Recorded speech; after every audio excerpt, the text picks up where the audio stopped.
ajaloolise hoone üheks iseloomulikuks jooneks on avatäited ja eelkõige aknad. Vanad aknad, mis on püsinud 80 või 100 aastat, on reeglina kvaliteetsest puidust valmistatud ja siin on kasutatud tolleaegseid parimaid töövõtteid ja tänapäeva mõistes ka sobivaid õigeid materjale, mis siis tagavad akna säilimise ja tema uuendamise remondivõimalused pikaajaliselt. Ajaloolised aknad võivad toimida, kui me neid korrastame õigesti ja hooldame õigesti 100 aastaid. Ja eriti taluhäärberite puhul, maamajade puhul me õigesti korrastades peame ka endale aru andma, kas seal hoones elatakse, milline on hoone energiatõhususe nõuded, vajadused, et vajadusel me saame vanadele ajaloolistele akendele anda need vajalikud omadused, et hoone saaks ka piisavalt energiatõhus.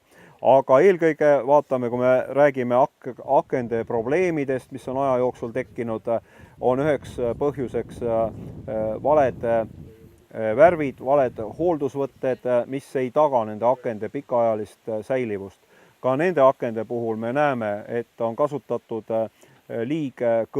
kõvasid kunstplastvärve, mille all toimub niiskuse kontsentreerumine ja mille uuendamine järjepidevalt võrreldes linalivärvidega on märksa keerulisem ja vahel probleemne.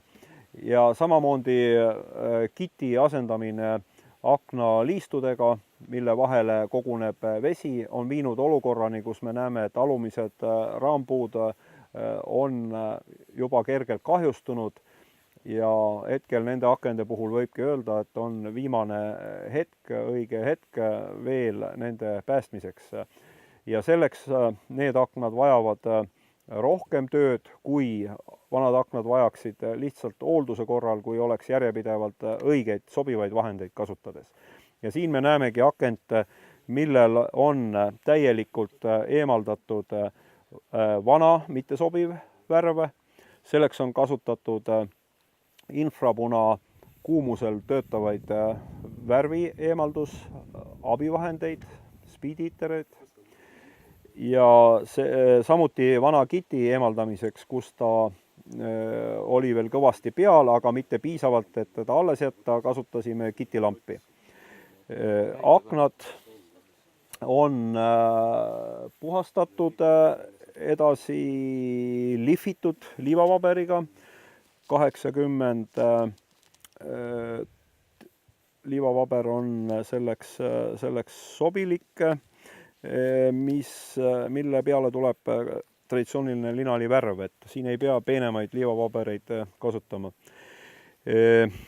Kitivaltsid on puhastatud ja siin me näeme juba akent, kuhu on klaasid tagasi asetatud.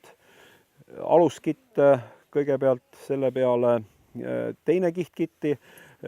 Oluline on teada, et klaase ei hoia kitt, vaid klaasi hoiavad klaasitiftid, mis on mugava kasutamise kujul olemas. Neid saab kiiresti kasutada.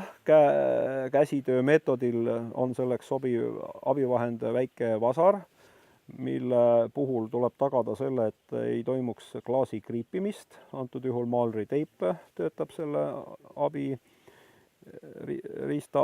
parendamisel ja need tiftidega kinnitatakse klaasid ja alles siis toimub pealis kitivaltsi kittimine. Kitivaltsi kittimisel on kena muidugi, kui esteetiliselt on ta sile, ilus ja kittimise efektiivse ja korrektse läbiviimiseks on vajalik abivahend kitinuga, mis on õigest terasest, õigest metalli kattega, et see kitt siia kinni ei jää, millele on antud sobilik nurk. Et see on tõesti üks hädatarvilik abivahend vanade akende korrastamisel. Kitt lõigatakse ja võimaluse korral vormistatakse ilusti nurgad. Ja see töö on kätte tulev või tuleb kätte väikese harjutamisega, et tegelikult igaüks saab sellega hakkama. Kitt peab olema kvaliteetne linaõlikitt, kunst kuivamist kiirendavaid ja tugevdavaid lisandeid ei tohiks siin olla. On muidugi erinevad valmistajad, aga siin tasub uskuda, kuulata tegijate, kogenud restauraatorite soovitusi ja kes koolitusel viibib, saab selle kõige paremini kätte praktiliselt töötades, et milline peab olema kiti viskoossus, et teda oleks kõige parem kasutada. Lisaks on oluline, et oleks tegu puhta linaõlikitiga, sellepärast, et saaks selle kitivaltsi üle värvida linaõlivärviga vahetult peale kittimist, et ei oleks vaja vahepealset kuivamisi. Ja kasutades süsteemselt õigeid materjale koos linaõlikitt, linaõlivärv, linaõliseep, vähendame me riske, et toimub konflikt erinevate materjalide, erinevate koostisosade vahel ja kõik see jääb süsteemipõhiseks, mis sobib antiikväärtuse säilitamiseks ja vana akna parimaks toimimiseks edaspidiseks. Et siin me näemegi värvimise protsessini, tegelikult oleme oma koolitusel jõudnud ja osalejad värvivad, katavad esimese värvikihiga. Et ka värvide puhul tuleb ennem selgeks teha, mis süsteemiga on tegu. Meie kindel soovitus, mis tugineb ka Skandinaavia, Rootsi, samuti Soome, Saksa meistrite kogemusel on, et täis naturaalne linaõlivärv, mis on kvaliteetsest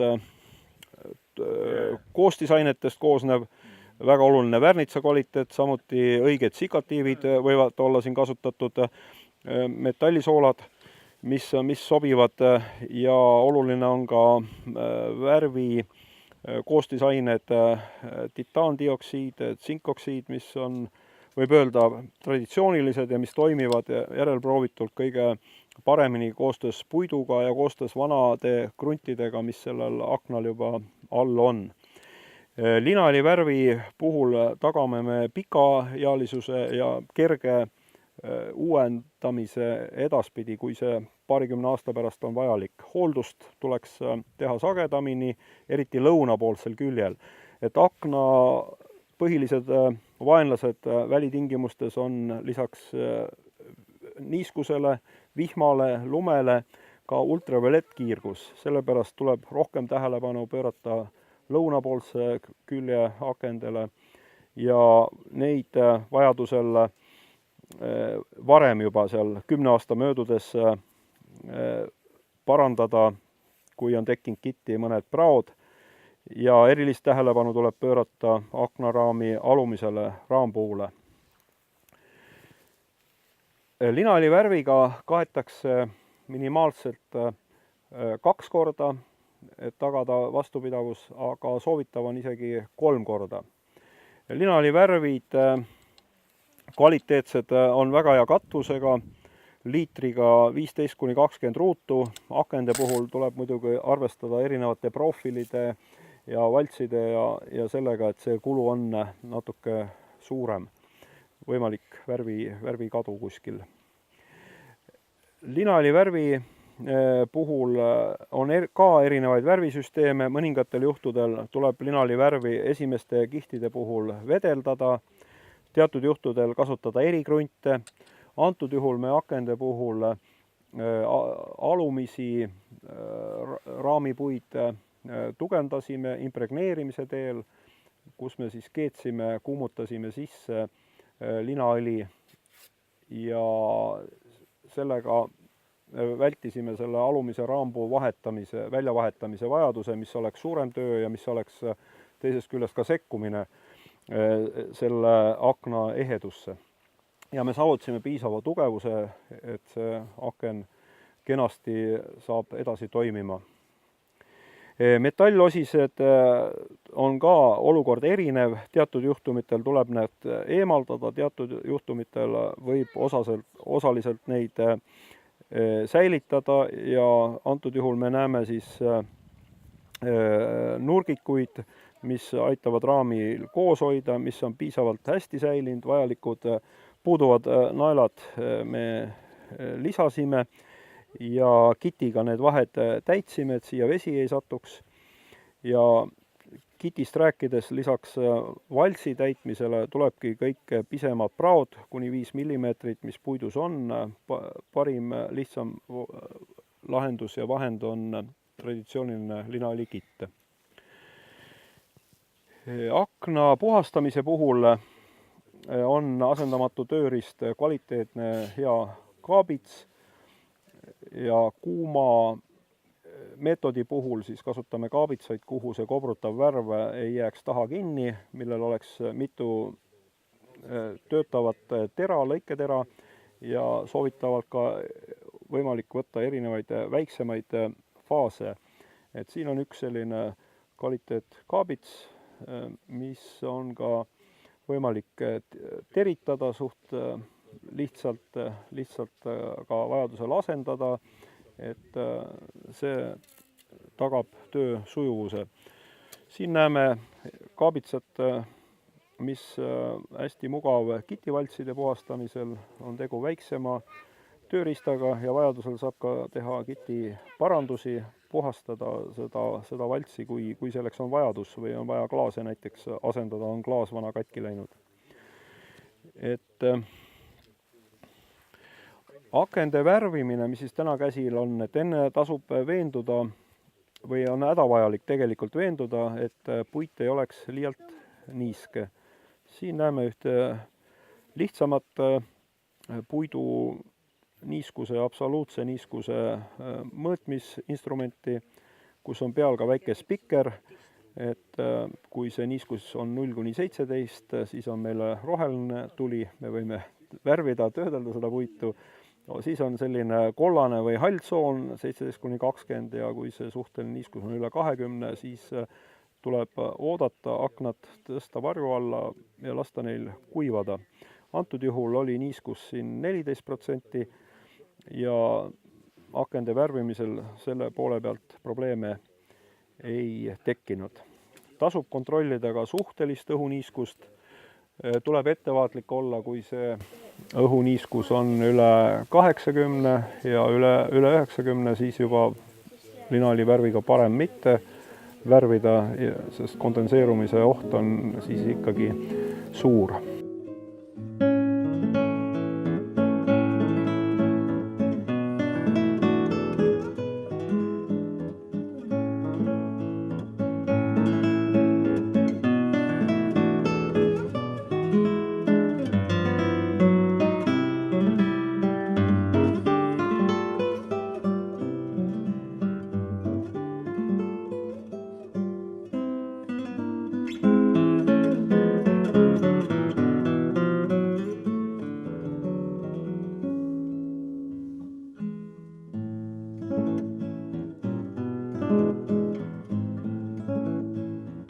Linaõlivärvi kasutamise tehnika on siis selline, et kõigepealt kasutada tuleb naturaalse karvaga või tugeva karvalist pintslit. Siin antud juhul on selline teravaotsaline seakarvast pintsel. Ja alustada võiks siis kititud poolelt. See kititud pind on veel pehme ja seda võib vigastada, kui torgata pintsel otse sinna kiti sisse, sellepärast ma kasutan siin kõrval seda suurt pinda nagu paletina, kuhu üleliigne värv ära tõmmata ja alustan siis proisspulkade ülevärvimisest kititud poolelt.